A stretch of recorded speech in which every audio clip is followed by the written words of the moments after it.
la generación y síntesis de evidencias en la Universidad San Ignacio de Loyola, Lima. Doctora, ya está habilitado para compartir pantalla. Le agradecemos de corazón que usted ya esté presente con todos nosotros.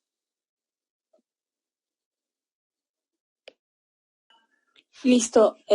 Muchas gracias por la invitación. No sé si comenzamos ahora o esperamos unos momentos.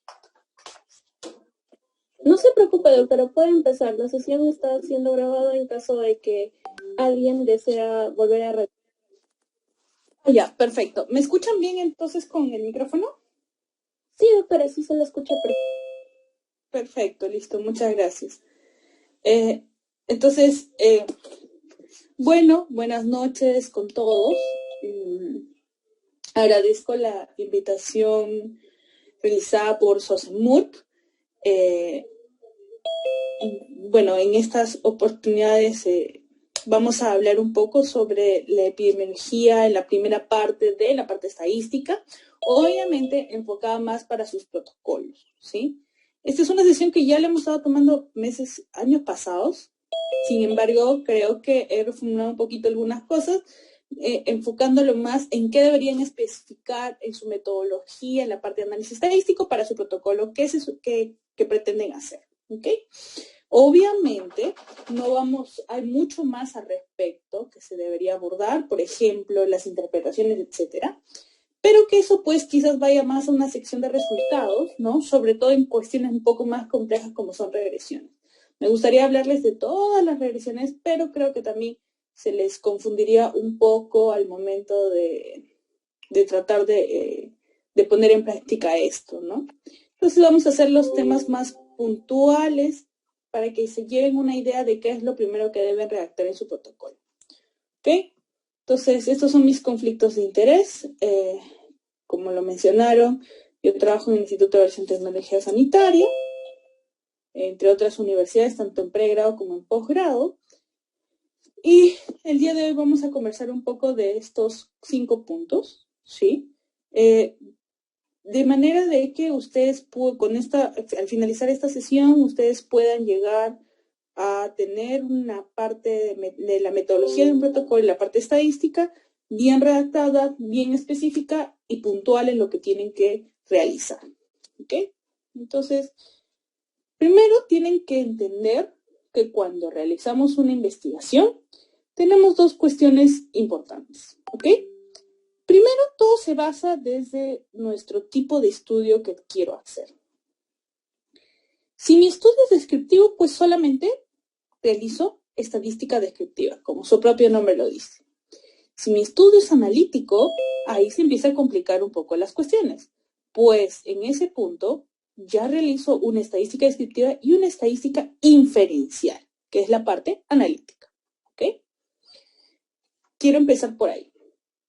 Obviamente, la parte descriptiva es una parte mucho más sencilla que la parte inferencial. Y la parte inferencial con la parte descriptiva se diferencia por el hecho que la descriptiva describe y la inferencial plantea hipótesis estadísticas. ¿Ok? Entonces, si yo estoy en un estudio, si pretendo hacer un estudio descriptivo, como por ejemplo, la prevalencia de casos de COVID, describir las características de casos de COVID que se presentan en el hospital tal. Es un estudio descriptivo, solamente tendrían que abocarse en la primera parte, en la estadística descriptiva, pero si su estudio busca cuáles son los factores asociados a,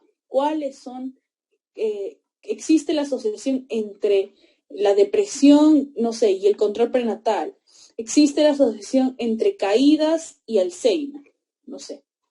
Si plantean una hipótesis, una asociación o muchas asociaciones, como los factores asociados, pues tienen que ir también a la parte inferencial. ¿Ok? Muy bien.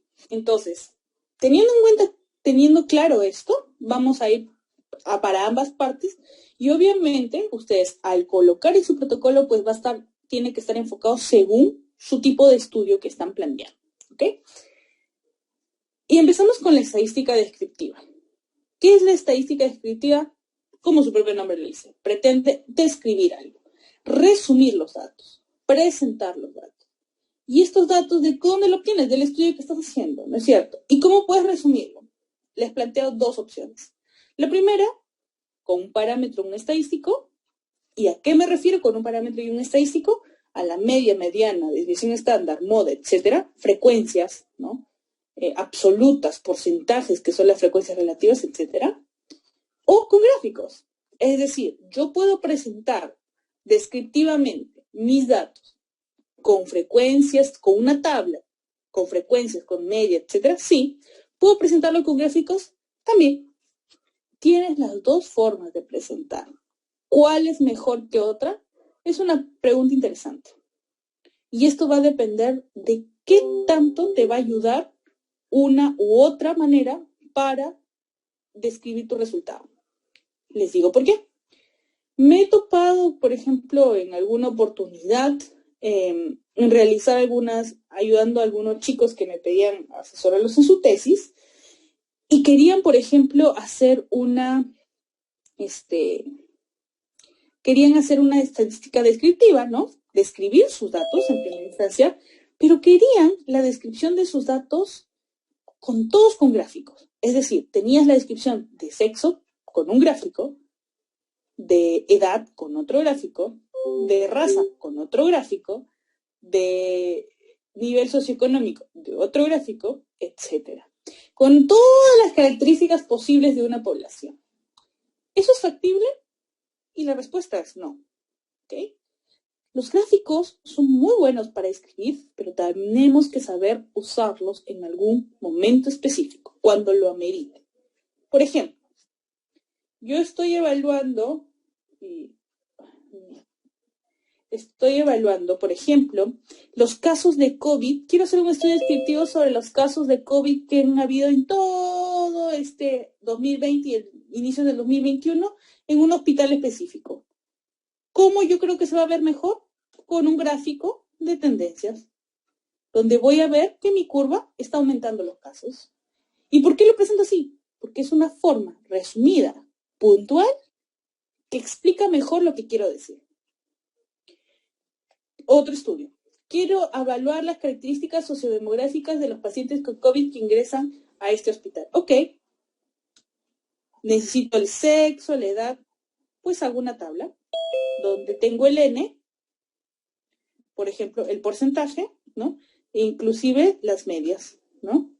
Del sexo, características estado socioeconómico, estado civil, etc. En ambas opciones es correcto. ¿Podría ser de diferentes maneras? Claro que sí, pero les estoy dando ejemplos donde podría ser uno mejor que otro. ¿De quién va a depender que lo hagan o no? De ustedes. ¿Ok? Entonces, ¿aquí qué tienen que poner? Pues básicamente elegir la mejor forma en describir sus datos. ¿Cómo? Pregúntense cómo ustedes quisieran leer este resultado. Cómo a ustedes mejor se les haría más sencillo poder leer un resultado. Y con ese enfoque, pues planteen. ¿Okay? Pero en primera instancia habíamos dicho que una forma de describir era hacer con parámetros y estadísticos. Pero ¿cuál es la diferencia entre uno y otro? Pues el parámetro se evalúa de la población, ¿ok? Mientras que el estadístico lo evalúa de la muestra. Y me van a decir, ok, entonces si yo evalúo de la población del hospital tal, entonces uso un parámetro. No, porque la población a que se refiere este parámetro es una población subjetiva. ¿Y por qué digo subjetiva? Porque nunca, casi nunca se conoce o se puede evaluar la población real. Entonces, lo que se suele utilizar son estadísticos, ¿ok? Pero estos estadísticos nos acercan al parámetro poblacional. Y en ambos casos son lo mismo. Media, varianza, desviación, proporción. ¿Pero qué cambia? ¿En quién está enfocado? Esta es la media de la muestra. Esta es la varianza de la muestra. Esta es la media poblacional. Esta es la de varianza poblacional. Esta población nuevamente normalmente no se conoce, no es factible de medir. Y les digo por qué. Imagínense que queremos hacer un estudio de pacientes con diabetes mellitus, ¿sí? Y con esto digo, ok, voy a evaluar los pacientes de diabetes mellitus de mi hospital más cercano. Tengo el Hospital Nacional 2 de Mayo. Voy a evaluar los pacientes de diabetes mellitus del Hospital 2 de Mayo. ¿Eso qué es? ¿Mi población? No. Porque tú los resultados que tengas de ese estudio, tú vas a querer extrapolarlo a todos los pacientes con diabetes mellitus del Perú, inclusive a todos los pacientes de diabetes mellitus del mundo. Y eso es poco factible que lo evalúes. ¿Por qué? Porque pues va a haber personas que no están diagnosticadas, reclutar personas de gran número es difícil, etc. Esa población del Hospital Nacional 2 de Mayo se llama marco muestral. Este marco muestral va a ser donde extraigas tu muestra. Y de esta muestra evalúas el estadístico. ¿Ok? No quiero entrar a detallar más de estas cuestiones, pero quiero que entiendan que la población suele no evaluarse porque es poco factible de evaluarse. ¿Okay? La población real, ojo. Otra cosa es nuestro marco muestral, como les he especificado. Entonces, ahí también les hago un hincapié. Sé que la parte de metodología es tediosa, y muchas veces uno deja de lado la estimación de la muestra, pero es necesario. Siempre es posible estimar una muestra. ¿Ok? Entonces, no es el tema de hoy, espero que lo toquen, pero siempre es útil estimar una muestra y un tamaño muestral. ¿Ok? Porque yo todo lo que voy a evaluar es de una muestra. Los estadísticos que evalúo son de una muestra. Y para esto necesito que mi muestra sea útil, representativa, grande e inclusive tenga la posibilidad de encontrar la hipótesis que estoy planteando. ¿Ok? Muy bien. Y esto es más o menos lo que les decía. ¿Ok? En general tenemos un universo muestral que suele ser teórico y tenemos un marco muestral que extraemos de este universo muestral. Y de esto sacamos un muestreo, ¿no? Y esta muestra es donde extraemos los estadísticos que queremos describir. ¿Ok? Y obviamente con esos estadísticos podemos generalizar a nuestro universo muestral. ¿Ok? No voy a entrar a detallar mucho ahí. Pero para hacer esto, esta descripción, me pueden decir, pero entonces, ¿qué utilizo? Tengo medias, tengo desviación estándar, tengo varianza, tengo proporciones, etc. Tienes muchas cuestiones que podrías describir. Pero la descripción de cada variable va a depender de la clasificación de la variable. Es decir, el tipo de variable que tienes tiene una medida específica para que se describa. Y vamos a dividirla de esta manera. Tenemos variables categóricas, tenemos variables numéricas, ¿sí? Categóricas, ¿cómo las describes? Frecuencias, acuérdense, frecuencias. Absolutas, relativas. Básico. ¿Cuál es la frecuencia absoluta? El número, el n. 90 personas. Esa es la frecuencia absoluta. ¿Cuál es tu frecuencia relativa? El porcentaje. 30% de la población son mujeres. Esa es la frecuencia relativa. Y en cuanto a en numéricas, ¿cómo las describes? Medidas de tendencia central, ¿sí? Principalmente, ojo, porque hay otras formas, pero principalmente las describes con medidas de tendencia central, y la medida de tendencia central va con algo, siempre como con su amiguito. Medidas de dispersión. ¿Cuáles son las medidas de tendencia central? Media, mediana. Las más comunes, porque también está la moda, pero no la solemos utilizar. ¿Cuál utilizamos más? Media, mediana. ¿Con qué medida de dispersión va? La media va con la desviación estándar y la mediana va con el rango intercuartílico. ¿Okay? Siempre van acompañados.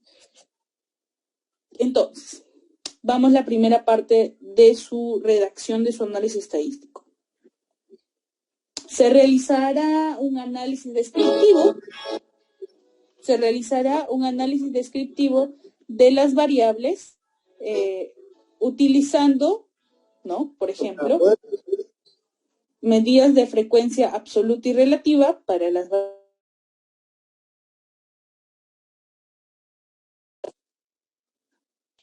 Se utilizará medidas de frecuencia absoluta y relativa para las variables categóricas y medidas de tendencia central y dispersión para las numéricas. Listo, ya está tu primera parte de tu texto para tu análisis descriptivo. ¿Ok? ¿Quieres ser más específico? Perfecto, lo vas a poner. ¿Qué vas a poner? Frecuencia absoluta y frecuencia relativa para las categóricas. Para las numéricas utilizaré media o mediana, dependiendo de la normalidad de tus variables, más desviación estándar y rango intercuartílico. Fuiste más específico. Y ahora vamos a hablar de lo que les he mencionado, en qué momento utilizar media o mediana. ¿Okay? La media o mediana son medidas de tendencia central y como les especificaba, siempre van con una medida de dispersión, que puede ser la desviación estándar o el rango intercuartílico. ¿Pero de qué depende de que vayas a usar una u otra? Pues de la distribución de tus variables. ¿Okay? Tu variable numérica, en general, todas las variables tienen una distribución específica. Las variables numéricas tienen una distribución más particular, que se llama la distribución normal. ¿Sí? Vamos a hablarlo después, pero les voy adelantando. ¿Qué pasa si yo tengo un grupo de personas, imagínense uno de 2 años, uno de 20 años, de 27, de 30 y de 80, ¿sí? Y quiero evaluar cuál es la media y la mediana de este grupo. Cuando tenemos edades muy dispersas, por ejemplo, este de 80 años que es muy diferente a estos 3, y este de 2 años que es muy diferente a estos 4, ¿no? Son extremos, y estos extremos se llaman outliers, ¿ok? Estos outliers jalan la media. Y en ese caso, por ejemplo, la media es 31.8, pero la mediana es 27. Existe una diferencia considerable entre una y otra. ¿Y por qué? Porque la media es afectada por esos outliers. Estos outliers, por así decirlo, malogran la distribución normal de las variables. Y lo que hace es afectar a la media. Entonces, ¿de qué depende que utilices media o mediana? Va a depender de la distribución normal de tu variable numérica. ¿Ok? Pero, no lo he puesto. Bueno, lo voy a poner aquí. Y esta distribución normal, me parece que lo vemos después. No me acuerdo porque estas son las he modificado. Sí, ya, la vamos a ver después. Y esta distribución normal, luego vamos a ver eso, se basa en ciertas características. ¿Ok? Estas características son que la media y la mediana sean iguales, incluyendo la moda, y que tenga una simetría en la distribución. ¿Ok? Entonces, si yo quisiera usar la mediana, tengo que tener una distribución de mi variable donde la media y la mediana sean iguales y donde sea simétrica mi distribución cuando yo la grafico. ¿Okay? Por ejemplo, en este caso, ¿cómo sé que es simétrica? Pues porque al partirlo a la mitad, un lado va a ser igual al otro lado. Hago lo mismo, parto a la mitad y este lado veo que es igual a este lado. ¿Ambas distribuciones son iguales? No. Una es más picuda, otra es más chata, pero ambas son distribuciones normales. Porque puedo ver simetría en la imagen y además me cercioro que la media y la mediana sean iguales. ¿Ok? Okay. Esto para finiquitar esto porque también esa distribución nos ayuda en algo. Ok, y con eso terminamos estadística descriptiva. ¿Ok? Recapitularis bastante rápido. ¿Qué tengo que poner para describir mis variables categóricas? Frecuencias, absolutas y relativas. Variables numéricas, medidas de tendencia central y de dispersión. Estas medidas de tendencia central y de dispersión. ¿En qué casos utilizo la media? Cuando mi distribución es normal. Es decir, que la media y la mediana sean iguales y que sea simétrica a la vista. ¿Okay? ¿Y cuándo usa la mediana? Cuando la distribución es no normal. ¿Ok? Listo. Y ahora sí pasamos a la estadística inferencial. Si tú querías hacer un estudio solamente descriptivo, te tendrías que quedar hasta lo que hemos hablado hace un ratito. Si tú quieres evaluar una asociación específica o muchas asociaciones, pasas a estadística inferencial.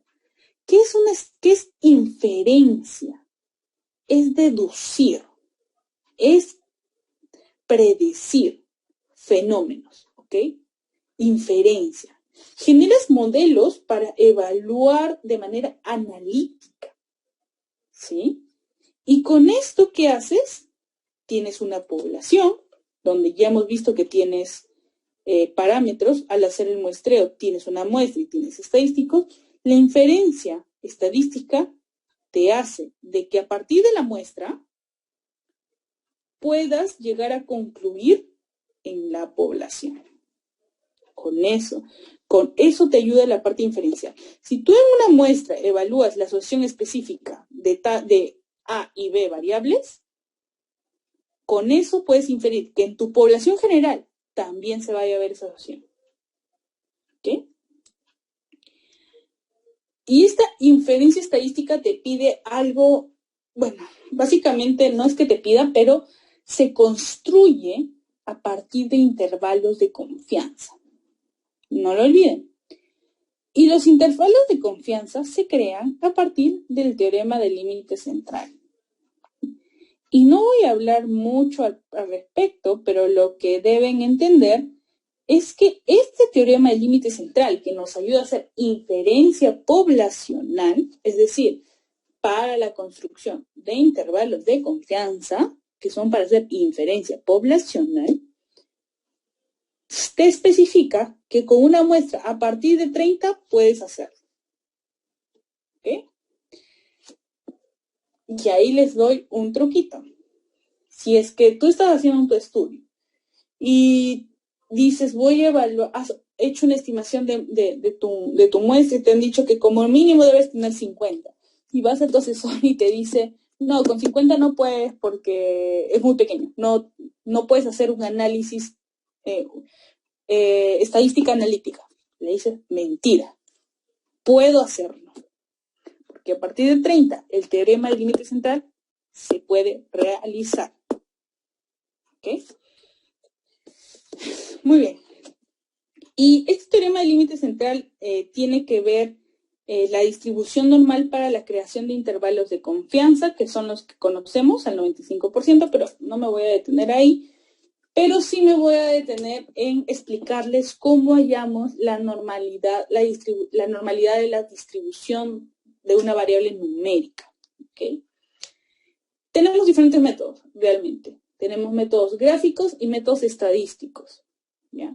Los métodos gráficos son simples. Este histograma, por ejemplo, que ustedes lo pueden hacer muy fácil si utilizan Stata con histogram var 1, normal. O con SPS también es muy fácil. Le pones crear el histograma y es bastante sencillo. Inclusive, con Excel puedes hacer un histograma. Súper fácil, súper útil. ¿Y por qué? Porque ese histograma te va a crear una línea. Tú le haces que crees una línea para que te grafique la distribución de la variable. Y al partir de la mitad puedes ver la simetría y asimismo pues podrías ver si la media y la mediana son iguales. ¿Existen otros métodos? Claro que sí. Existe el método de tallos y hojas y existen los métodos de densidad de kernel, que son otros métodos que no suelen, bueno, es de preferencia realmente, ¿no? A quien le gusta utilizar uno, lo utiliza, a quien le gusta utilizar otro, lo utiliza. Yo les recomendaría que utilicen histograma, porque el histograma es el más sencillo. Existe otro método que a mí en lo particular me gusta, que se llama gráfico de cuantía. ¿Qué se llama? ¿Cómo se crea este gráfico de cuantillas? Pues lo que hace es crear una línea, así. Y es una línea de normalidad. El gráfico te bota así, una línea de normalidad.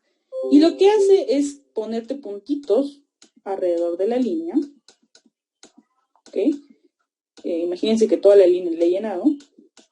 Y estos puntitos son la distribución de tu variable. Si los puntitos van alrededor de esta línea de normalidad, dices que tu variable tiene una distribución normal. Si tus puntitos están por acá, por ejemplo, lejos de la línea de normalidad, dices que tu variable no es normal. Es muy bonito el gráfico y me parece súper útil al respecto. Si los que utilizan Stata, ¿cuál es el comando? QNorm. nada más. Bastante útil, bastante usado también. En lo personal, a mí me gusta mucho. Pero tienes otros métodos también. Tienes el método de Shapiro-Wilk, Shapiro-Francia, Kolmogorov-Smirnov, ¿no? Que son métodos estadísticos que en algún punto están de moda en ciertos grupos de investigadores. No es que esté mal, ojo, pero tienen su deficiencia. Pues estos te botan un valor P para empezar. Y al botarte un valor P, este valor P, si es mayor a 0.05, te dicen que hay normalidad. Pero estos métodos dependen mucho del tamaño de muestra. Es decir, muestras muy grandes siempre te van a salir significativas. ¿A qué llamo muestras grandes? 1,000 personas, 2,000 personas. A los que utilizan ENDES, ¿les recomiendo utilizar Shapiro-Wilk? No. Porque son muestras muy grandes que a pesar que tú el histograma lo veas así y digas, ajá, probablemente sea normal, el Shapiro-Wilk te va a salir significativo. Por el contrario, muestras muy pequeñas de 40 personas, 50 personas, 100 personas, te va a salir siempre no significativo. ¿Qué quiero decir con esto? Que los métodos numéricos pueden ser útiles, pero quizás para llegar a una decisión final, ¿ok? Pero no como primera instancia, pues cambia mucho por el tamaño de muestra. ¿Cuál es lo recomendable? Que utilicen más de un método para poder evaluar la normalidad. ¿Cuáles son los métodos más sencillos? Media igual a mediana y el histograma. Si aún con esos dos tienen dudas, pues pueden optar con un método numérico como el Shapiro-Wilk para terminar su decisión. Ok, hasta ahí. ¿Qué es lo que vamos escribiendo en nuestra parte de métodos en análisis estadístico?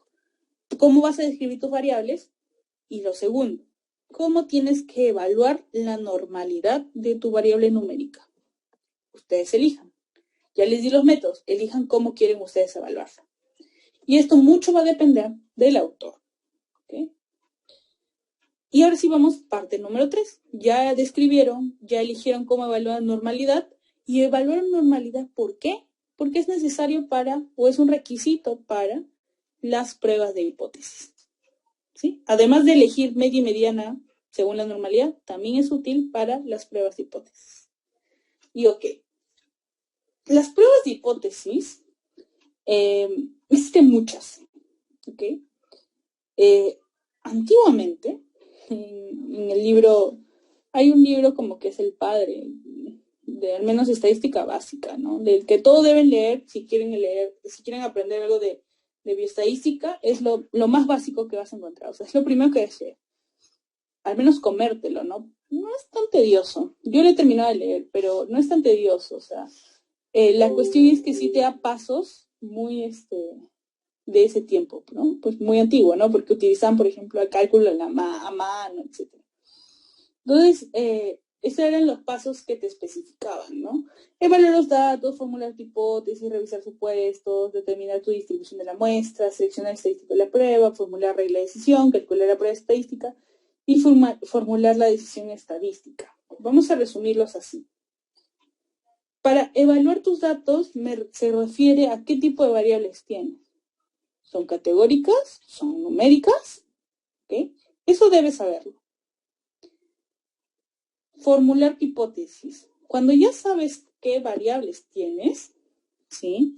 Existe cada prueba de hipótesis que tú elijas, porque esto va muy arraigado del tipo de prueba que vas a elegir, tiene una hipótesis estadística, una hipótesis nula y una hipótesis alterna. La hipótesis nula es una hipótesis que va denominada así, H0. ¿Okay? Y la hipótesis alterna va como H1. ¿Okay? Defino mi hipótesis nula y defino mi hipótesis alterna. La hipótesis nula siempre es una hipótesis de igualdad. Es decir, siempre va a tener un igual. La hipótesis alterna es diferente o contraria a la hipótesis nula. Quiero evaluar dos proporciones. ¿Cuál es mi hipótesis nula? Que las proporciones son iguales. Siempre es de igualdad. ¿Cuál es mi hipótesis alterna? Lo contrario, que mis proporciones no son iguales. Quiero evaluar medias. Mi hipótesis nula, las medias son iguales. ¿Cuál es mi hipótesis alterna? Las medias no son iguales. Bastante sencillo. Y luego, pues cuando formulo esta hipótesis, ya me está dando luces qué tipo de prueba estadística tengo que hacer y tengo que revisar los supuestos. Cada prueba, cada estadístico tiene supuestos, ¿ok? Y hay que saberlos. Luego te pide la distribución de la muestra y en esta distribución puedes evaluar la normalidad. ¿Sí? Lo que hemos estado hablando anteriormente. Sobre todo, esa normalidad aplica para ¿cuáles? Variables numéricas. Para categóricas esto no aplica. ¿Ya? Luego ya con esto selecciono mi prueba, formulo mi regla de decisión. ¿A qué me refiero con formulo la regla de decisión? ¿Cuál va a ser el P, el valor de P que vas a tomar en cuenta para que sea significativo? Normalmente utilizamos el P menor a 0.05. ¿Puedes coger otro P? Sí. Hay gente que utiliza el P menor a 0.01. ¿De qué va a depender esto? De ti. ¿De qué tan estricto vas a ser? ¿Qué les recomiendo yo? Utilicen el P 0.05 si están haciendo un estudio común. Por ejemplo, evaluar los factores asociados de... Utilicen el P 0.05 porque ahí no te interesa qué tan preciso es asociación, qué tan posiblemente fuerte sea asociación. Pero sí, cuando estás haciendo modelos predictivos, que vamos a hablar ligeramente, ahí sí vale un poco más hacer un P menor a 0.1. Es decir, si tú estás buscando asociaciones, utiliza tu P 0.05, porque en realidad eso es lo más común que se utiliza. Cuando tú quieres formular modelos, que es ya más complejo, ¿no? Modelos súper fuertes, bastante no cambiantes, que tengan una buena variabilidad, expliquen bien la varianza, etcétera. Ok, ahí puedes elegir el P 0.1. ¿Okay? Pero en este caso, como ustedes, bueno, asumo que es su primera vez que están haciendo un estudio, pues no se van a meter en esas cuestiones, utilicen P 0.05. Pero también deben saber que existe en algunos casos, si van a leer algunos estudios en alguna oportunidad, que utilicen el P 0.01. ¿De quién depende nuevamente? Del autor. ¿Ya? Luego, con esa regla de decisión, calculas la prueba estadística y obviamente terminas concluyendo. Las pruebas que tienen disponibles, ¿sí?, son estas, todas las que están expresadas aquí. ¿Y de qué va a depender? De tu tipo de variable. Si tengo dos variables categóricas, dos pruebas específicas, chi cuadrado, Fisher. Si tengo una variable numérica y una categórica, ahí se complica la cosa. Tienes que preguntarte, ¿las categorías son independientes? Y luego vamos a hablar a qué se refiere con independencia. Y ahí tenemos nuevamente dos posibilidades. T-Student, Mann-Whitney. Si es que tus categorías no son independientes y son pareadas, dos posibilidades. T para muestras pareadas y Wilcoxon. Si tienes más de dos categorías, ANOVA y Kruskal-Wallis. Y si tienes solo dos variables numéricas, correlación, Pearson o Spearman. ¿Okay? Vamos a ir hablando poco a poco cada una de ellas, pero para que tengan el panorama bastante claro. Y lo más fácil es cuando quiero comparar dos proporciones, es decir, tengo una variable categórica con otra variable categórica. Por ejemplo, sexo y depresión. Sexo femenino-masculino, depresión sino, variable categórica. ¿Categórica de qué tipo? Dicotómica. Tiene dos categorías. ¿Okay? En este caso, ¿cuál es la hipótesis nula? Si tengo dos proporciones, la hipótesis nula siempre ha sido igualdad. ¿Cuál es la hipótesis nula? La proporción 1 es igual a la proporción 2. Son iguales las proporciones. ¿Cuál es la hipótesis alterna? No son iguales. Es bastante sencillo. Y aquí teníamos dos posibilidades, prueba de chi cuadrado y prueba de Fisher. La de chi cuadrado solo te pide un pequeño supuesto, que es que menos del 20% de las celdas tengan frecuencias esperadas menores de 5. ¿Okay? Pero ¿cómo estimo esta frecuencia esperada? Pues de esta manera. Imagínense que tenemos sexo asociado a depresión. Mujeres, hombres, depresión sin depresión. ¿Okay? Tenemos esta tabla de 2×2. 4 mujeres tuvieron depresión, 2 hombres tuvieron depresión. En total se evaluó 20 personas. ¿Okay? ¿Cómo evalúo la frecuencia esperada? Pues de esta manera. Es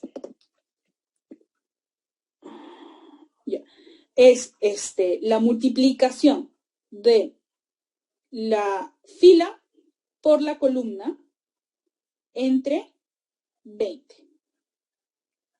Es decir, entre el total. Fila, 9, columna, 6.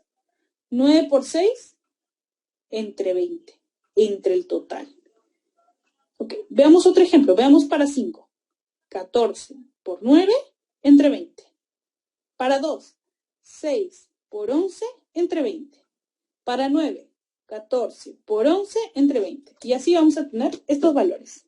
Estos valores son las frecuencias esperadas. ¿Qué estoy pidiendo? Que las frecuencias esperadas sean menores a 5 en menos de 20% de las celdas. ¿Ok? Esta es lo que no se debe cumplir. Es decir, que si la frecuencia esperada es menor a 5 en menos de 20% de las celdas, no puedes utilizar chi cuadrado. ¿Ok? Entonces, ¿qué estoy esperando? Que todas las frecuencias, o al menos más del 20%, sean mayores a 5. ¿Okay? En este caso, miren, ¿cuáles son las que no cumplen? 1, 2. Tengo 2 celdas que las frecuencias esperadas son menores a 5. ¿Cuánto es el 20%? ¿Cuántas celdas tengo? 1, 2, 3, 4. 4 celdas. ¿Okay? 4 sería el 100%. El 20% sería aproximadamente 1 punto y pico debe ser, ¿no? Redondeémosles a 1. ¿Okay? Entonces, yo podría esperar que pueda haber frecuencias esperadas menores a 5 en solo una celda en este caso. ¿Okay? En este caso tengo 2 celdas. Si tengo 2 celdas, ¿qué hago? Fisher. No cumplió el supuesto de chi cuadrado y hago Fisher. Bastante sencillo. Sí cumplió. Muy bien, me quedo con chi cuadrado. Y chi cuadrado te va a botar algo así.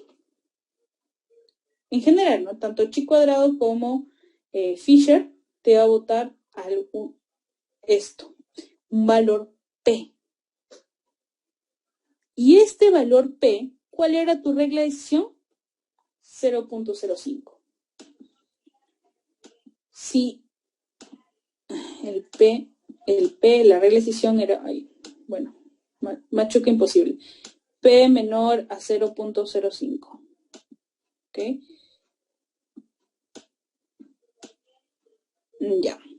P menor a 0.05. En este caso fue 0.39. ¿Significativo o no significativo? Para ser significativo, el P tiene que ser menor a 0.05. ¿Es significativo o no es significativo? No es significativo. Y por ende, como no es significativo, yo no rechazo la hipótesis nula. ¿Qué quiero decir con esto? Al no rechazar, prácticamente le estoy aceptando, pero ojo, no se dice acepto, sino no rechazo. Entonces, mi conclusión sería que las proporciones son iguales. ¿Ok? Toda la decisión se basa en la hipótesis nula. Si es que fuera significativo, por ejemplo, en este caso de cuántas comidas consume al día con año de estudios, en este caso fue menor a 0.01. Quiere decir que fue menor a 0.05 y por ende es estadísticamente significativo. Si es estadísticamente significativo, yo rechazo la hipótesis nula. Y por ende, ¿qué concluyo? La hipótesis alterna, que las proporciones no son iguales. Bastante sencillo. Y ahora sí se complica un poquito la cosa, pues estamos en variable, cuando mi primera variable es numérica, La segunda es categórica, pero la categórica tiene solo dos categorías: edad y depresión. Edad es una variable numérica, depresión tiene dos categorías, sí y no. ¿Ok? Aquí tengo la prueba de T-Student. En la prueba de T-Student tengo una hipótesis nula donde la media 1 es igual a la media 2. No, ahora, ya planteé mi hipótesis. ¿Qué es lo siguiente que tengo que ver? Mis supuestos. ¿Cuáles son los supuestos? Básicamente dos. Que la variable dependiente tenga una distribución normal. ¿A qué llamo variable dependiente? En este caso, pues, se aplica, no lo voy a poner como dependiente, no lo entiendo como dependiente, póngale variable numérica. La variable numérica tiene que tener una distribución normal en las dos poblaciones que comparan. Cuando hablas de poblaciones, se habla de las categorías. Es decir, que la variable numérica tiene que tener una distribución normal en la categoría 1 y la variable numérica tiene que tener una distribución normal en la categoría 2.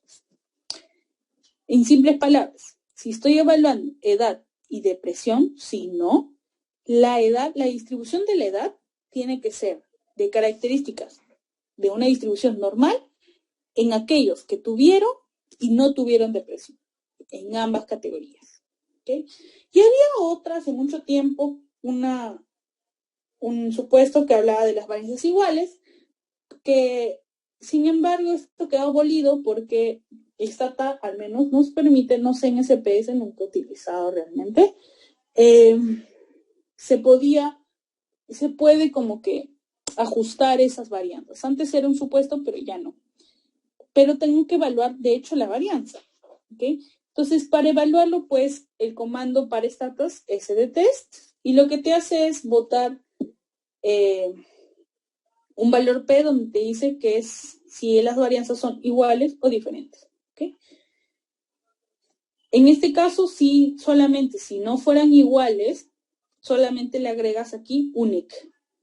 ¿Okay? Porque la prueba de T-Student común y corriente son para varianzas iguales, equal variance.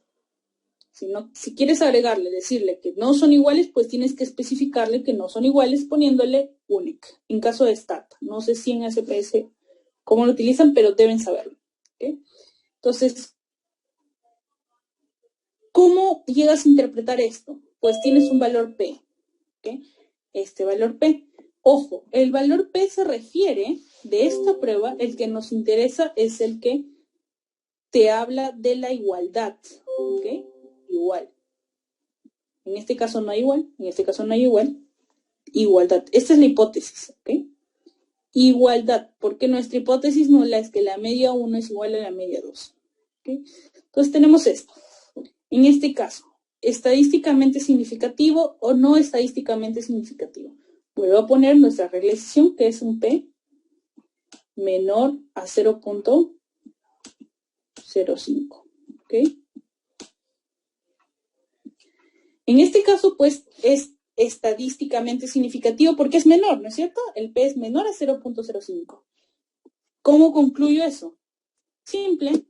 Existe asociación entre, en este caso, es el uso de placebo y el uso de nicotina y placebo versus la media de consumo.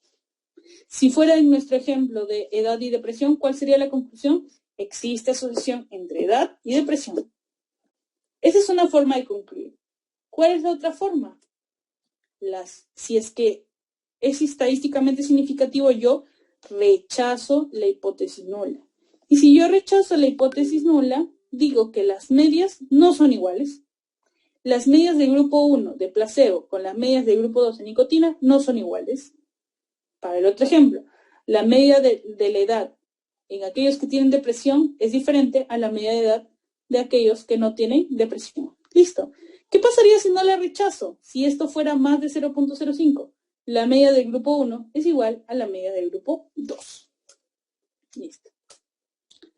Y si es que no cumples los supuestos de esta prueba de T-Student, que es básicamente que la distribución normal entre las dos categorías, ¿sí? Paso a la prueba de Mann-Whitney. Y la prueba de Mann-Whitney es igual, hipótesis nula, solo que no utilizas media. Recuerdan, cuando la distribución era no normal, No utilizas media, utilizas mediana. Y lo mismo hace Mann-Whitney. La hipótesis alterna de Mann-Whitney es mediana. La mediana del grupo 1 es igual a la mediana del grupo 2. ¿Okay? Pero también te pide un supuesto, Mann-Whitney. Y este supuesto es que la distribución de la variable numérica tiene la misma forma en ambas poblaciones.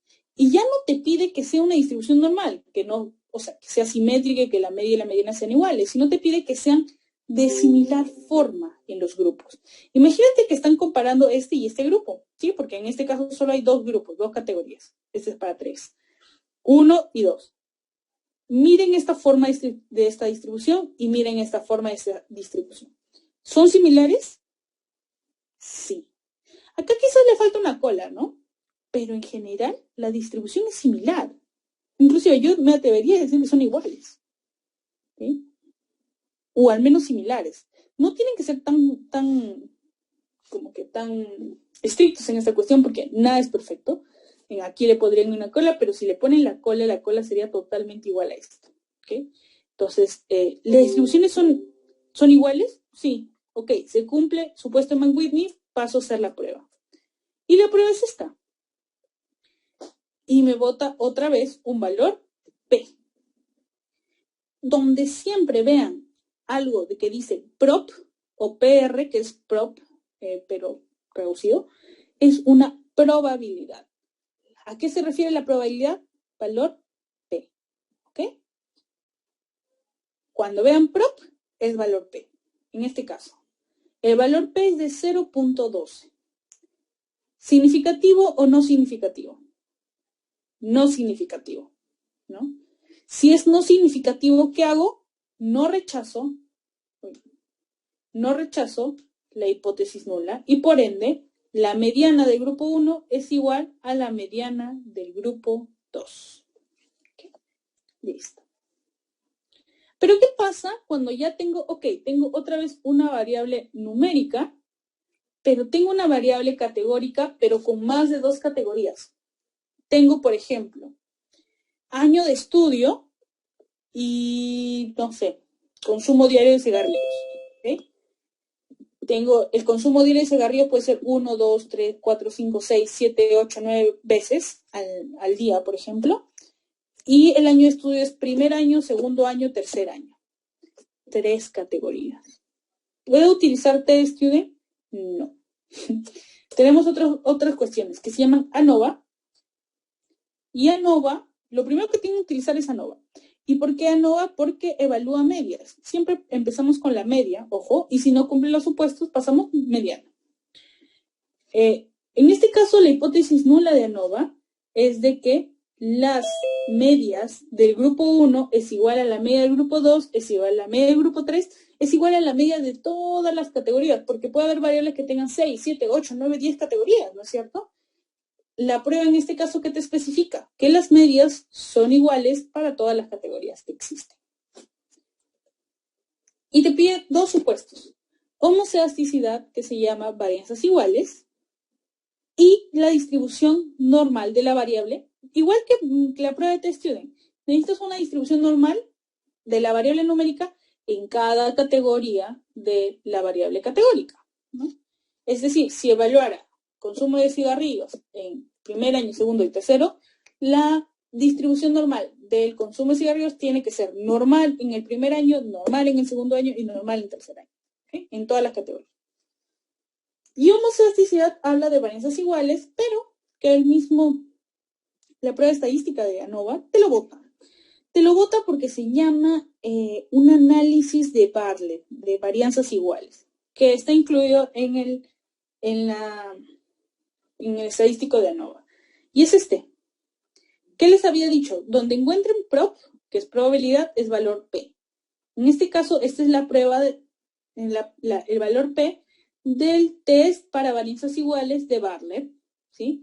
Este valor P, ¿qué te dice? Normalmente siempre queremos que sea menor a 0.05, ¿no es cierto? Pero en este caso porque buscamos asociaciones. Pero recuerden que siempre la hipótesis nula es de la igualdad, ¿sí? Y eso había iniciado diciéndoles, nunca lo olviden. Es siempre de igualdad. Si el test de Bartlett me evalúa varianzas, La hipótesis nula del test de Bartlett es que las varianzas son iguales. Y eso es lo que yo quiero, ¿no es cierto? En este caso, como es menor a 0.05, no rechazo la hipótesis nula y por ende digo que las varianzas son iguales. Y si es que las varianzas son iguales, ¿qué puedo hacer? Puedo hacer ANOVA. Cumplen mis supuestos de ANOVA. Y ahora sí, evalúo ANOVA y nuevamente, donde haya una probabilidad, es el valor P. Veo que es un P de 0.004 y este valor P, ¿qué me quiere decir? Que es estadísticamente significativo. Si es estadísticamente significativo, ¿qué hago? Rechazo la hipótesis nula y por ende digo que las medias del grupo 1, de todos los grupos que existen, no son iguales. Otra forma de concluir, existe una asociación entre la variable A con la variable B. Como ustedes prefieran describir su resultado. Y si no funciona ANOVA, es decir, que no cumplen sus supuestos, pueden usar Kruskal-Wallis. ¿Cuál es la única diferencia? Que Kruskal-Wallis no evalúa media, sino evalúa mediana. Mediana en el grupo 1 es igual a la mediana del grupo 2, mediana del grupo 3, etc. Y lo único que te pide Kruskal-Wallis es igual que la prueba de Mann-Whitney anteriormente que habíamos evaluado. No te pide distribución normal, sino te pide esto. Espérense, les voy a mostrar aquí. Te pide esto, que tenga la misma forma. En este caso, por ejemplo, ¿tienen la misma forma los tres? Probablemente sí, ¿no? Porque acá también le faltaría una colita, pero en general son bastante similares. En diferentes posiciones, pero son bastante similares. Y por ende, en ese caso, podría utilizar la prueba de Kruskal-Wallis. Y la prueba de Kruskal-Wallis te bota nuevamente, donde dicen probabilidad, ese valor P, te bota esto, 0.004. ¿Estadísticamente significativo o no significativo? En este caso es estadísticamente significativo. Y por ende, yo rechazo la hipótesis nula y digo que la mediana del grupo 1 es diferente a la mediana del grupo 2 y es diferente a la mediana del grupo 3 y es diferente a todas las medianas de todos los grupos que puedan haber en esa variable categórica. ¿Sí? Pero todo lo que hemos estado hablando, al menos para cuando tenemos variables numéricas y categóricas, estábamos hablando de muestras independientes, de categorías independientes. ¿A qué se refiere con categorías independientes? Quiere decir que una categoría no interfiere con el resultado de la otra categoría. Por ejemplo, si yo estoy evaluando voy a ponerlo aquí, es el clásico ejemplo, si estoy evaluando, primero hago, por ejemplo, lo que han hecho hoy día, un pretest, ¿no? Tengo un pretest, aquí hago la ponencia, esta es mi ponencia, y luego tengo un post-test, ¿no? Tengo un post-test. Obviamente, ustedes van a tener una nota del pretest y van a tener una nota del post-test. ¿Estas son categorías independientes? No, porque cada categoría pertenece a una sola persona. Hay una persona, hay dos personas, hay tres personas. Una persona va a tener un pretest, pero también va a tener un post-test. Estas son las dos categorías que no son independientes. ¿Cómo se llama ese tipo de categorías? Variadas o dependientes. En este caso, imagínense que la primera persona en el pretest sacó 10. Después de la ponencia entendió y sacó 13, ¿no? La segunda persona sacó 5 en el pretest y en el post-test sacó 15, ¿no? Y la tercera persona sabía un poquito más al respecto, sacó 17 en el primero, pero sacó 20 en el post-test. Ok. Cada persona tiene 2 evaluaciones. Esas son muestras pareadas, ¿ok? La primera categoría depende de la segunda, ¿no es cierto? Porque lo que tú quieres acá ver no es exactamente, lo que quieres ver aquí es que el cambio entre una nota y la siguiente, porque estás evaluando una intervención específica. Por ejemplo, en este caso, ¿cuánto han aprendido con la ponencia? En este caso, pues, amerita hacer otro tipo de estadísticas, por ejemplo, como la prueba de T-Student para muestras pareadas. ¿Okay? Solamente cambia la forma en que se especifica y su hipótesis nula. En este caso, lo que evalúa la prueba de T para muestras pareadas es la diferencia, ¿okay? La media de la diferencia. Volvamos al ejemplo anterior. Si yo tenía una persona que tenía 10 en el primer pretest, 3 en el segundo posttest, y la otra persona 5 y 15, quiero ver ese cambio, ¿no es cierto? Lo resto. 13 menos 10, ha habido 3 puntos de diferencia para el primero y 10 puntos de diferencia para el segundo. Esa diferencia, lo que me evalúa esta prueba, es la media de esa diferencia. Porque estoy evaluando una intervención donde tengo dos categorías que están relacionadas. ¿Okay? ¿Y cuáles son mis supuestos? Los mismos que la prueba de T-Student. Que la variable numérica tenga una distribución normal en cada categoría de la muestra pareada. Y me bota, es el mismo comando para T-Student y me bota lo mismo que T-Student. Veo el del medio y en este caso me salió 0.0000. ¿Estadísticamente significativo o no estadísticamente significativo? Estadísticamente significativo. Y por ende, yo rechazo la hipótesis nula. Si rechazo la hipótesis nula, que las diferencias de la media de las diferencias es igual a 0, ¿cuál sería mi conclusión? Que la diferencia de las medias es diferente a 0. O que, si nos apoyamos en el ejemplo que le había especificado, que la ponencia ha mejorado la nota del posttest, ¿no es cierto? Porque si la diferencia fuera 0, es porque no había ningún cambio. La nota del primer pretest sería igual al segundo posttest, y por eso la diferencia sería 0, 0, 0. La media de todo eso es 0. No ha habido un cambio significativo. En este caso lo ha habido, y por ende podemos llegar a decir de que ha habido un cambio significativo y por ende la ponencia han aprendido algo, ¿no? Y si es que no cumple los supuestos para muestras de T pareadas, utilizan Kruskal-Wallis. ¿Cuál es la única diferencia? La mediana. En este caso, nuevamente es igual que las demás, las otras pruebas no paramétricas, que es de que tienen que tener la misma forma, la variable numérica, en cada una de las categorías. Que es lo mismo que hemos estado hablando para Mann-Whitney, para Wilcox. Y nuevamente tenemos un valor P, y este valor P es estadísticamente significativo. Por ende, yo rechazo la hipótesis nula y concluyo en que la mediana de las diferencias es diferente a 0 o que la ponencia ha tenido una significancia en los cambios de los test. ¿Okay? Como ustedes mejor prefieran concluir.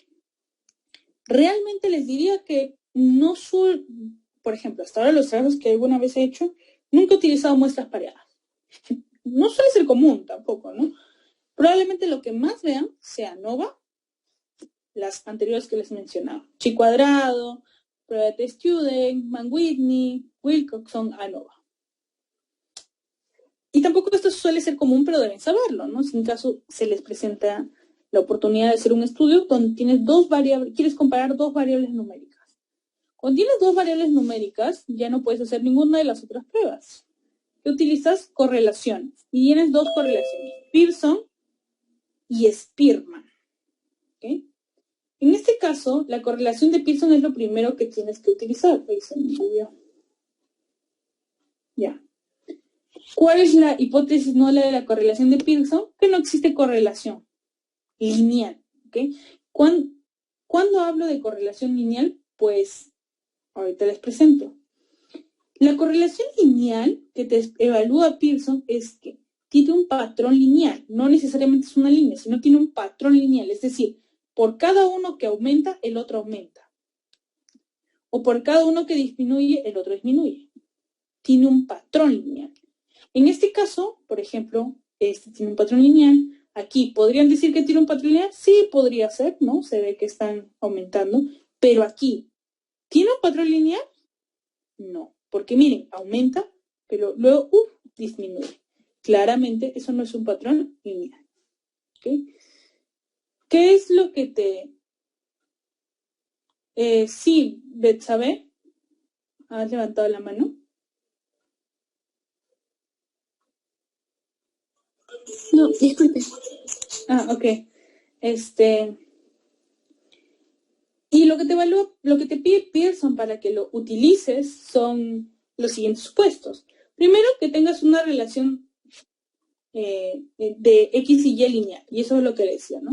Este es el patrón lineal, que tenga que uno aumenta y el otro aumenta. Uno disminuye, el otro disminuye. ¿Sí? No puede aumentar y luego disminuir. Eso no es un patrón lineal. Y lo otro es que te pide que sean distribuciones normales, tanto ambas variables numéricas, porque acá estás evaluando dos variables numéricas. Evalúas la normalidad. Y por último, te pide que la distribución conjunta sea normal y variada. No les voy a explicar tanto cómo es eso, pero lo que sí quiero decirles es que hay una forma de evaluarlo. O sea, lo bueno es que estamos tan adelantados en la parte de paquetes estadísticos que realmente antes tenían que dibujarlo, ¿no? Antes tenían que estimarlo. Ahora solamente ponemos un comando o inclusive le pedimos, no sé si utilizan SPSS o Stata, pero le pedimos a que lo evalúe y ya está. Lo que tienen que saber específicamente en este punto es de que qué cosas necesito para hacer esta prueba. ¿Okay? ¿Qué necesito entonces para Pearson? Que mi relación sea lineal, que tengan distribución normal y que tengan una distribución conjunta normal bivariada. Si utilizan Stata, ese es el comando, MVTest. Y ahí les va a decir. Si nosotros utilizamos la correlación de Pearson, es la siguiente. ¿Okay? ¿Qué te va a botar este cuadrito? La correlación va a ser entre X y Y, ¿no? Porque si lo haces entre Y y Y va a ser una correlación perfecta. ¿A qué llamo una correlación perfecta? Una correlación de 1. Si yo comparo dos cosas que son lo mismo, obviamente van a coincidir perfectamente.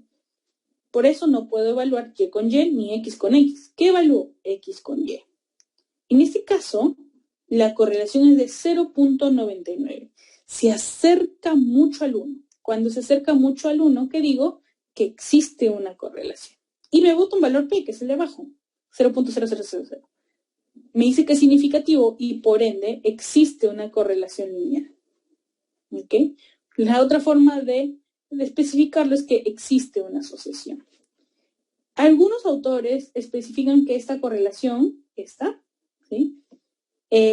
Puede medirse por fuerza, es decir, son correlaciones fuertes más de 0.8, más de 0.7, etcétera, pero esas conclusiones que puedan hacer ustedes no les va a ayudar tanto, porque no existe un punto de corte definido para ver una correlación fuerte o una correlación débil.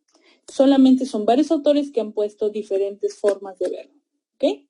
¿Cuál es mi recomendación? Que solamente digan que existe o no existe una correlación o existe o no existe una asociación. Nada más. Porque hay otras formas también de evaluar qué tan fuerte es esta asociación. ¿Okay? Y si no funciona con la correlación de Pearson, pues utilice la correlación de Spearman. En este caso era correlación lineal. En este caso es monotónica. ¿Cuál es la diferencia? Que no necesariamente tiene que tener un patrón de que yo subo y tú subes, ¿no? O yo bajo y tú bajas, no. Sino que tengan la misma fuerza. Las relaciones tienen dos características principales, que son fuerza y dirección. Yo puedo subir, sí, pero tiene que tener con la misma fuerza que la otra. Es decir, al mismo nivel que tú subes, yo también subo. ¿Okay? No necesariamente en una relación lineal, como la que conocemos, ¿no? No es una línea necesariamente. Y en este caso, pues, este es el comando Spearman, ¿sí? Pero se van a dar cuenta que puede cambiar inclusive si utilizo uno u otro. Y obviamente, por eso tienen que saber bien cuál utilizar según los supuestos específicos. ¿Okay? En este caso, Spearman te bota un RO de Spearman, que es lo mismo que esta que veíamos en Pearson, en la primera instancia. Y en este caso es 0.56. ¿Ese es el valor P? No, porque les dije, todo donde dice probabilidad prop es valor P. ¿Cuál es el valor P? Este es el valor P. ¿Es estadísticamente significativo? Entonces, si es estadísticamente significativo, rechazo hipótesis nula y digo que existe correlación monotónica o existe asociación entre la variable A y la variable B. Esta también se puede interpretar, sí. Hay algunos autores nuevamente que dicen que a ciertos puntos de corte es una correlación fuerte, es una correlación débil, etc. ¿De qué va a depender nuevamente de cómo lo terminan identificando su conclusión? De ustedes, como mejor les parezca. Y también muchas veces su asesor, claro está. ¿Cuáles quisieran que ustedes lo tomen, o sea, lo apunten bien, que lo aprendan bien? Son las 1, 2, 3, las 6 primeras. Chi Cuadrado, Fisher, ANOVA, Mann-Whitney, T-Student, Wilcox. Quisiera que las aprendan bien esas, porque probablemente vayan a chocarse que casi todas sus evaluaciones van a ser con esas pruebas. ¿Ok? Entonces, no le he puesto. No lo he guardado. Ya, bueno. ¿Ok? Listo. Y eso es en cuanto de prueba de... Déjenme ver. No le he puesto. Déjenme ver un momento, espérense. Por favor.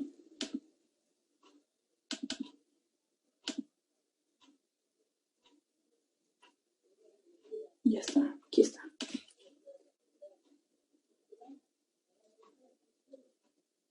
Ahí está. Ok, entonces, para hacer un recapitularis de todo esto, pues les había dicho que las pruebas de hipótesis que ustedes utilicen van a depender del tipo de variable, categórica, numérica. Si tengo dos categóricas, utilizo chi cuadrado o Fisher, si cumple los supuestos. Si no cumple los supuestos de chi cuadrado, Fisher. Si tengo una categórica numérica, tengo que evaluar. ¿Son independientes o son relacionadas? Si son relacionadas, T para muestras pareadas con Wilcoxon. Y si son independientes, tengo que ver, ¿tiene dos categorías o más de dos categorías? Mi variable categórica. Si son dos categorías, T-Student, y si no funcionan los supuestos de T-Student, Mann-Whitney. Y si tiene más de dos categorías, en primera instancia, ANOVA, y si no funciona ANOVA por sus supuestos, Kruskal-Wallis. Obviamente acá me faltó numérica, correlación de Pearson en primera instancia, y si no tiene, no cumple supuestos, Spearman. Listo. Hasta ahí ya tienen que saber que tienen que escribir la parte descriptiva, cómo van a escribir sus variables, cómo evalúan su normalidad de las variables numéricas y qué prueba de hipótesis tienen que utilizar.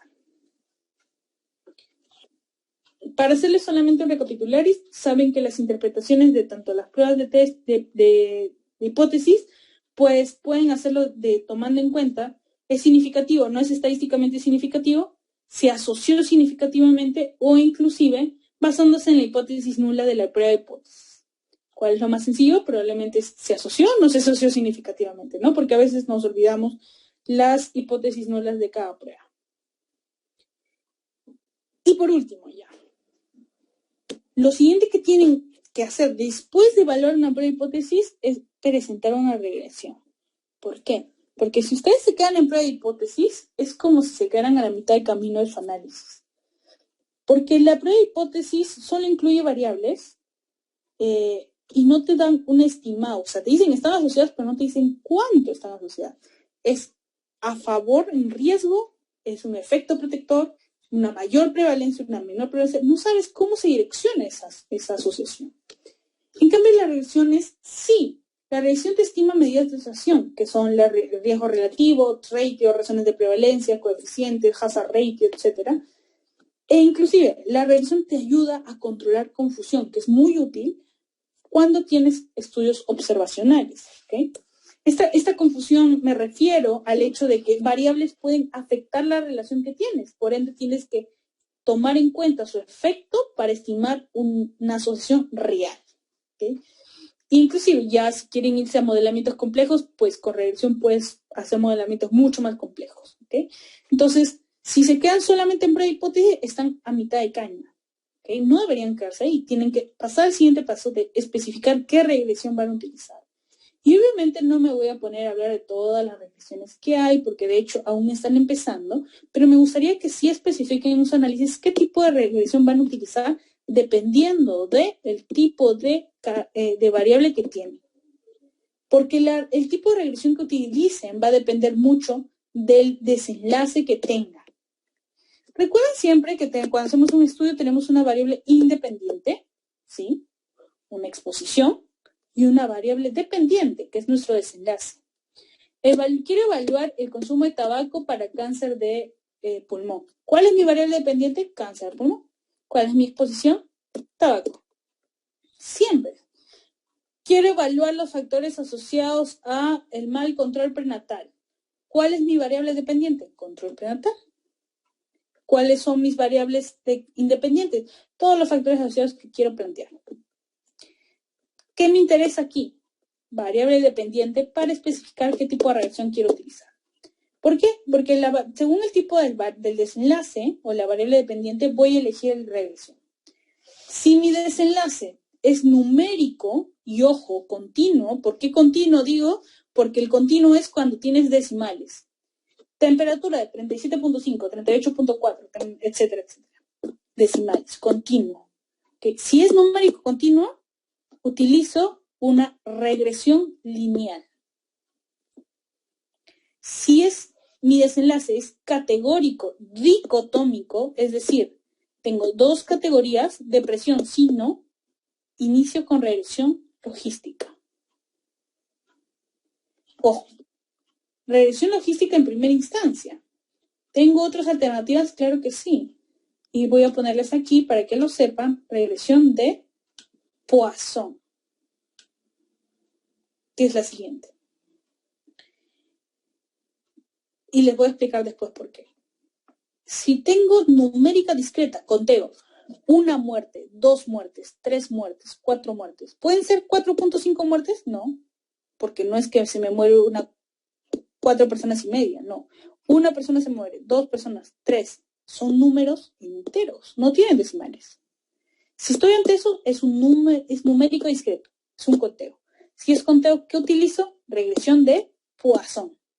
No hay más. Si quiero evaluar tiempo-evento, tengo un estudio que evalúa en tiempo futuro, por ejemplo, fumar y desarrollo de cáncer pulmonar, quiero evaluar desde el tiempo, desde que inicia hasta que se desarrolla el evento, regresión de Cox. ¿Ok? Cada uno de estos te va a botar, una media asociación. Regresión lineal te bota un coeficiente beta. Regresión logística te bota un OR o odds ratio. Regresión de Poisson te bota lo que se llama un RTI. Para este caso, ojo, luego vamos a hablar de otras cuestiones. RTI, que se llama razones de tasa de incidencias. Regresión de Cox te bota hazard ratio. Si yo quiero estimar hazard, hago regresión de Cox. Si quiero estimar odds ratio, hago regresión logística. Si quiero estimar coeficiente beta, regresión lineal. Listo. ¿Dónde se complica la cosa? Aquí, en las categóricas dicotómicas. ¿Por qué? Porque en general la categórica dicotómica, por el hecho de su distribución, ¿qué es lo que tendrías que utilizar? O sea, bueno, si fuéramos puristas, regresión logística. Pero ¿qué pasa? El odds ratio no es amigable al público, ¿no? Entonces, ¿qué tenemos? ¿Qué podemos estimar cuando tenemos estas variables categóricas dicotómicas? Otras formas, medidas de asociación, que se llaman riesgo relativo. ¿Dónde está?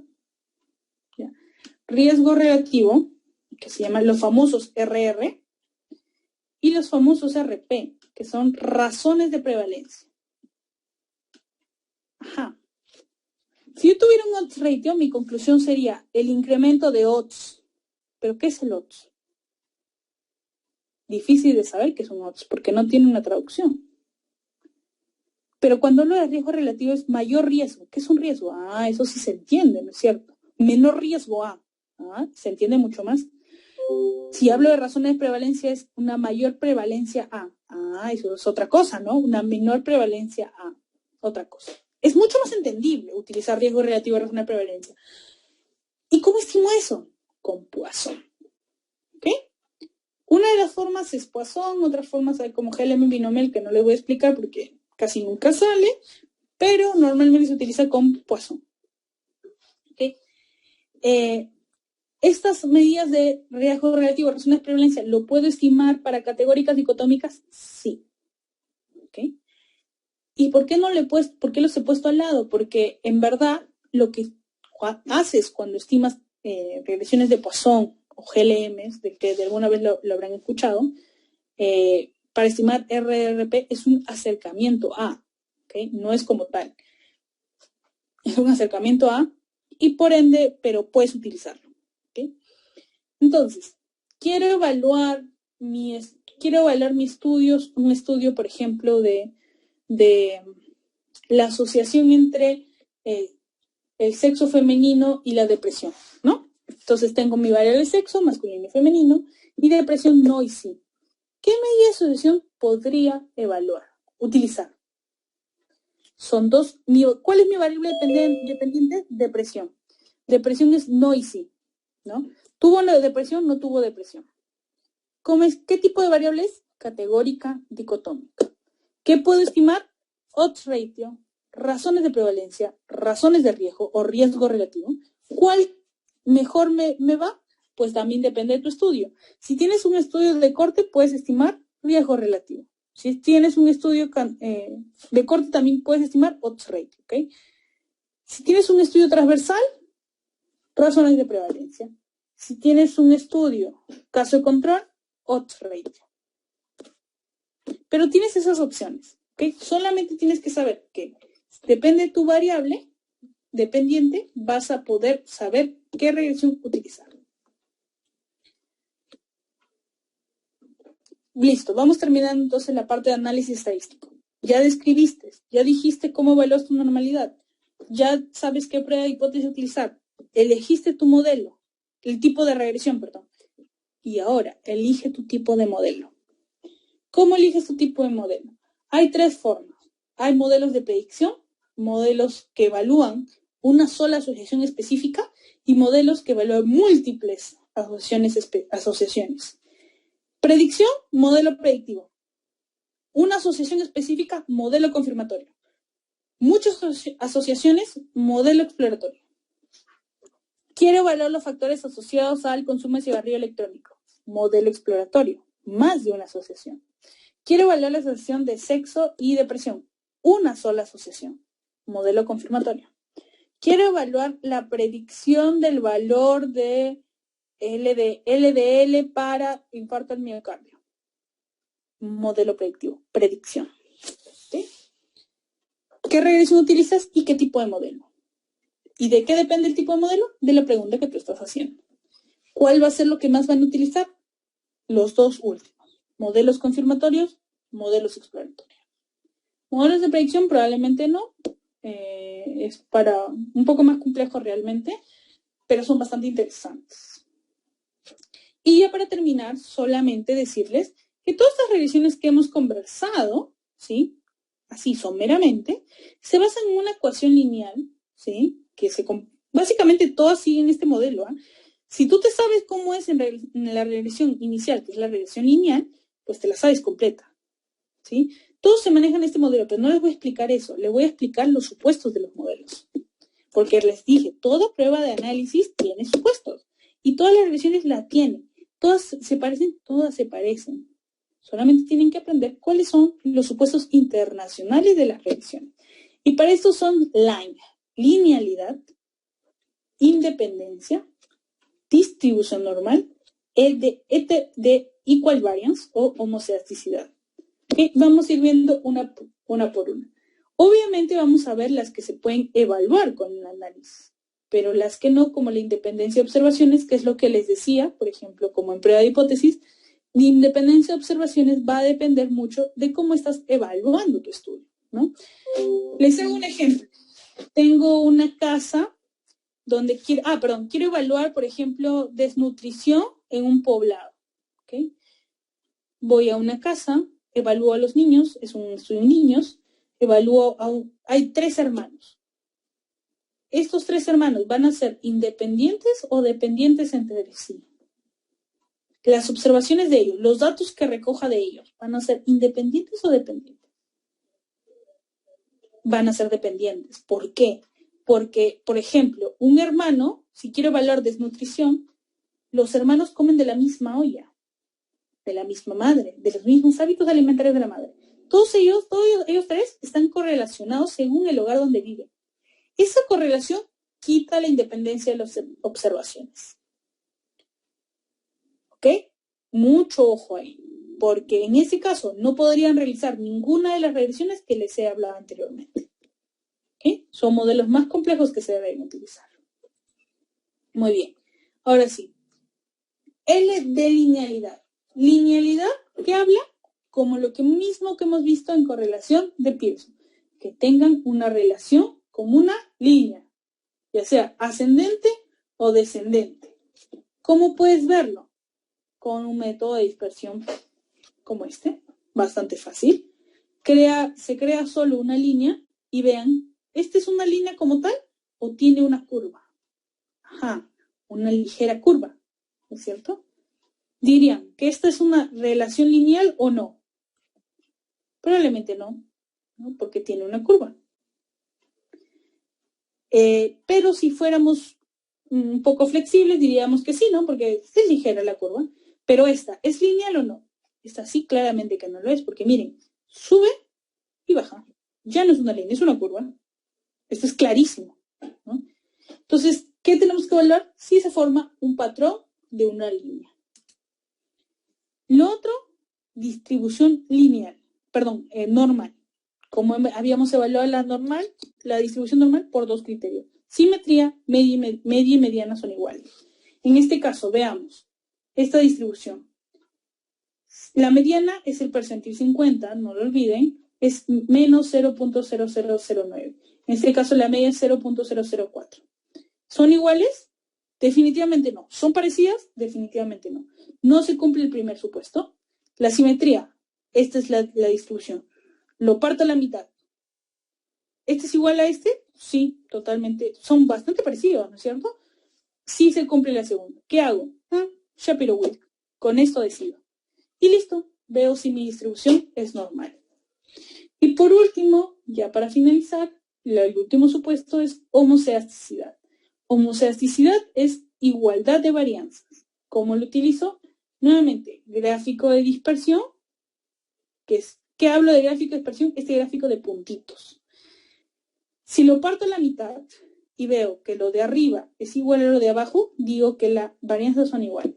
Si es que no, digo que las varianzas no son iguales. Hay un test estadístico que se llama el test de Koch-Weisberg. Este test de Koch-Weisberg te bota una probabilidad, que es un valor P. Si el valor P, recuerden que siempre la hipótesis nula es de igualdad. En este caso, ¿cuál sería la hipótesis nula si hablamos de igualdad? Que las varianzas son iguales. Si este P sale estadísticamente significativo, rechazo la hipótesis nula y por ende digo que las varianzas no son iguales. ¿Ok? Y bueno, eso sería todo. Hasta ahí ya tendrían redactado toda la parte de su análisis estadístico. Vuelvo a hacerles recordar. Primero, hacer la estadística descriptiva, cómo vas a escribir tu variable categórica, cómo describes tu variable numérica. Luego, cómo evalúas la normalidad de tu variable numérica, qué pruebas de hipótesis vas a utilizar. Voy a utilizar la prueba de T-Student para las variables numéricas y categóricas. La prueba de chi cuadrado para las variables categóricas. ¿Pueden ser muchas pruebas que puedas utilizar? Sí, porque va a depender de las variables que analices. Y también deberías especificar, si no funciona, si no cumple los supuestos de mi prueba de T, voy a utilizar Mann-Whitney. Utilizas la otra. ¿Okay? Siempre especificando eso. Luego de eso, ¿qué debes especificar? ¿Qué tipo de regresión utilizas? ¿De qué depende la regresión que utilizas? Del tipo de desenlace que tengas. Si estoy evaluando temperatura como desenlace, ¿qué utilizo? Regresión lineal, porque es una numérica continua. Si evalúo depresión, que es una variable categórica, ¿qué puedo utilizar? Regresión logística, regresión de Poisson. Si tengo conteos, 1, 2, 3, 4, 5, 6 muertes, regresión de Poisson. Si quiero ver tiempo-evento, ¿qué utilizo? Regresión de Cox. Y ya. Evalúas, obviamente, los supuestos de esta. No es necesario que en realidad que especifiques que estás evaluando los supuestos de las regresiones, pero a veces si quieres ser un poco más específico, podrías ponerlo, ¿no? Y eso sería todo. Espero que hayan podido entender. Si tuvieran algunas preguntas, pues este es el momento.